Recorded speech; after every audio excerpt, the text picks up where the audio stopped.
रेवाड़ी में आज गौ रक्षकों ने राजीव चौक पर प्रदर्शन कर नगर परिषद के खिलाफ रोष जताया। गौ रक्षकों का कहना है कि रेवाड़ी में जितने भी आवारा पशु घूम रहे हैं वे कभी बीमारी या चोट की वजह से घायल हो जाते हैं। ऐसे पशुओं के इलाज के लिए रेवाड़ी शहर में कोई व्यवस्था नहीं है। गौ सेवक ही अपने खर्चे पर उनका इलाज करते हैं। बीमार पशुओं को एक जगह एकत्रित कर उनकी सेवा करने के लिए कुतुबपुर की रामतलाई स्थित नगर परिषद की जमीन पर दानदाताओं के सहयोग से टीन शेड डालकर अस्थायी उपचारशाला बनाई गई है, जिस पर नगर परिषद ने ऑब्जेक्शन करते हुए गौ सेवकों पर एफआईआर दर्ज करने के निर्देश दिए हैं। गौ सेवकों का कहना है कि यह कार्य नगर परिषद का है। अगर वे अपनी जिम्मेदारी से पल्ला झाड़ कर बैठी हुई है, उसी कार्य को जब गौ सेवक कर रहे हैं तो उन पर मुकदमा दर्ज करने की क्यों बात की जा रही है? पुलिस उन्हें क्यों परेशान कर रही है? इसी संबंध में वे जिला उपायुक्त अशोक गर्ग से मिलने जिला सचिवालय पहुंचे। उपायुक्त महोदय की अनुपस्थिति में एसडीएम बावल ने ज्ञापन दिया। हमारे खिलाफ मुकदमा हो जाएगा, किस चीज का मुकदमा हो जाएगा? Issue number. दूसरी बात, सरकार ने काम करना चाहिए, प्रशासन ने काम करना चाहिए, वो ये लोग कर रहे हैं। इनका तो स्वागत करना चाहिए।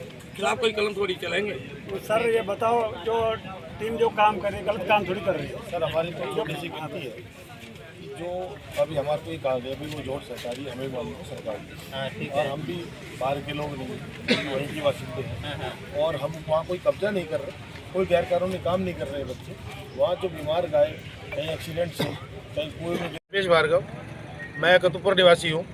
कुतुबपुर के अंदर इन बच्चों ने रामतलाई में जोड़ में एक टीन शेड डाल के गायों को उपचार के लिए जगह बनाई हुई है, और लगभग 2007 से ये बच्चे जो है, पहले 5 बच्चों का ग्रुप बना, फिर 10 हुए, 20 हुए, 50 हुए, 100 हुए, 200 जुड़े। और ये जुड़े किस चीज़ को देखकर? लोगों की भावनाओं को देखकर, एक दूसरे की भावनाओं को देखकर कि ये गायों की सेवा कर रहे हैं। कैसे जुड़े कि आज किसी गाँव में गए, वहाँ से ये गाय को लेकर आए तो उस गाँव के बच्चे जुड़े, परसों किसी और गांव में गए, वहाँ से लाए, वहाँ के बच्चे जुड़े।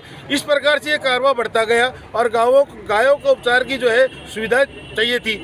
अब गायों की रखने की सुविधा बिल्कुल भी नहीं थी बच्चों के पास। ये गांव-गांव जाते, 4 बार जाते, 6 बार जाते, उसका इलाज करके आते। तो इसमें इनका बहुत ज़्यादा पैसा खर्च हो रहा था, क्योंकि बच्चे बेरोजगार है, कोई कमाई का साधन इनके पास नहीं है। इन्होंने सोचा कि भाई गायों को एक जगह रखते हैं जिससे कि हमारा आना जाना बचेगा।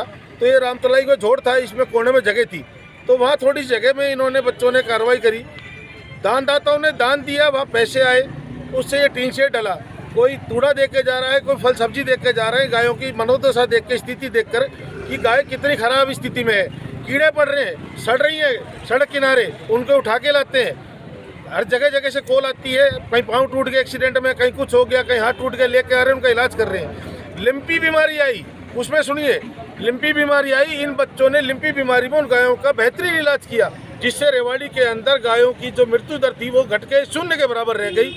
ये बच्चे अपने घर तक नहीं गए, उन बीमारी के दौरान वहीं रहे, उनका इलाज किया, और आज ये स्थिति है कि लिम्पी बीमारी से हमारे गांव के, शहर के अंदर कोई गाय की मौत का कोई एक भी ब्यौरा नहीं है कि गाय लिम्पी से हमारे शहर में मौत हुई हो। भार्गव साहब, समाज सेवा करना बहुत अच्छी बात है, बड़ी अच्छी बात है, और सभी चाहते हैं कि गौ माता की सेवा हो, लेकिन क्या ये संस्था का या आपकी टीम का फ़र्ज़ नहीं बनता था कि जहाँ शेड बनाने जा रहे हो कि सरकार को एक इंटीमेट करके वहाँ से परमिशन ले लें?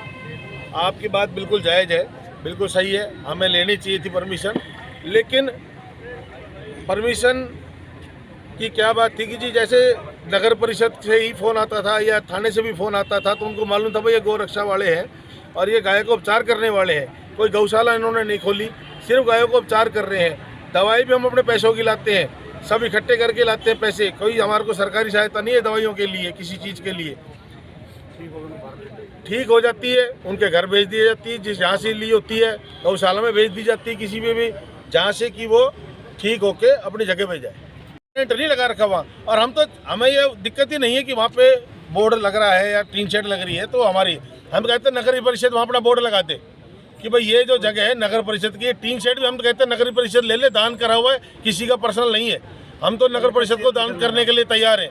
नगर परिषद अपना बोर्ड लगाए और वहाँ पे ये कहे भाई ये लोग उपचार कर रहे हैं, इनके लिए जगह है और नगर परिषद इनको दे रही है, हमें कोई आपत्ति नहीं। एयरलिफ्ट करने वाली एम्बुलेंस पहली इन बच्चों ने अपने पैसों से खरीदी है। उसकी किस्त भर रहे हैं हर महीने, किसी से सहायता मांगने नहीं जा रहे, उसकी किस्त खुद भर रहे हैं। ये देखिए कहाँ तक कर रहे हैं काम। रेवाड़ी नगर परिषद के पास वो गाड़ी नहीं होगी जो इनके पास है। हमें डीसी साहब से, जिला प्रशासन से ये पूरी उम्मीद है कि वो इन बच्चों की मांगों को मानेंगे, उनको सुझाव जो दे रहे हैं वो समझेंगे और इन गायों को उपचार करवाएंगे। धन्यवाद। श्याम सुंदर जी और गौपचारशाला रेवाड़ी। क्या मामला है? मामला है कि पिछले 2007 से टीम गांव-गांव घर-घर जाके पूरे शहर में घूम के गौमाता का उपचार कर रही है। पर अब पिछले 7 दिनों से नगर परिषद रेवाड़ी की टीम, पुलिस विभाग बार-बार बच्चों को परेशान कर रहे हैं, फायर की धमकी दे रहे हैं कि साइड को हटाओ। जो काम टीम कर रही है वही काम नगर परिषद का, प्रशासन का है। वो काम उनका बाहर घटा रहे हैं। उन बच्चों को पारितोषिक या इनाम देने के बजाय उनको मानसिक प्रताड़ना दे रहे हैं। FIR की धमकी दी जा रही है। हमारी मांग ये है कि जिला प्रशासन उन घायल गौवंशों का उपचार खुद करे। वो साइड तुम्हारी है, वो जगह तुम्हारी है, और गौवंश भी नगर परिषद से उठाए हुए हैं जो नगर परिषद का जिम्मा है।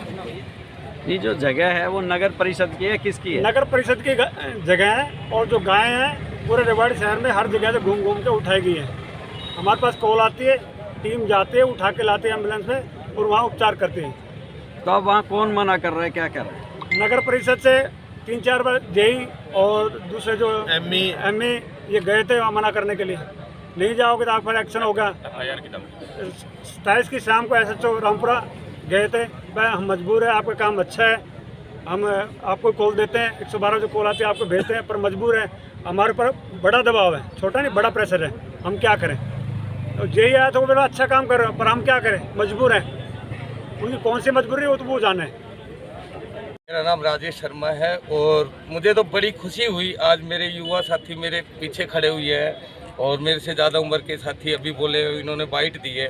जो सरकार ने और यहाँ के प्रशासन ने और जो नगर परिषद ने काम करना चाहिए वो ये बच्चे कर रहे हैं। आज इतनी महंगाई के अंदर लोग अपने परिवार का गुजारा नहीं कर सकते, लेकिन ये बच्चे, ये युवा साथी गौ माता की सेवा करें, मुझे तो बड़ी खुशी है। और मैं तो एक बात कहता हूँ, जैसे यहाँ का प्रशासन या जैसे थाने से कह रहे भाई इनके खिलाफ FIR करेंगे, अरे इनके खिलाफ FIR करने की क्या जरूरत है? इनका तो स्वागत करना चाहिए फूलमाला उसे, जो इतने अच्छे गोभक्त,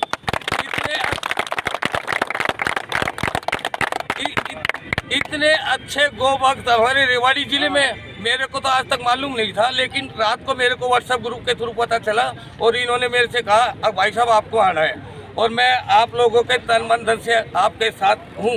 पहले मेरे को नहीं पता था इतने गोरक्षक है। जो सरकार ने काम करना चाहिए, इतनी महंगाई के अंदर आप काम कर रहे हो। मैं तो धन्य करता हूँ जिन माता पिता के आप लोगों ने जन्म लिया, वो कितने अच्छे होंगे जब आप ही लोग इतने अच्छे हो। तो आप किसको आप ज्ञापन देंगे और किसके नाम देंगे? देखो ज्ञापन देंगे हम DC साहब को, और DC साहब से बैठ के बात भी करेंगे। भाई ये इतना अच्छा काम कर रहे हैं, जो यहाँ के प्रशासन ने, DC साहब आपने इन लोगों का सहयोग करना चाहिए, लेकिन इनको बार बार जैसे FIR की धमकी मिल रही है, ये गलत है। और DC साहब से आराम से बैठ के बात करेंगे और इनकी टीम के साथ मैं आज से तन मन धन के साथ हूँ। जैसी ये मेरे से सेवा कहेंगे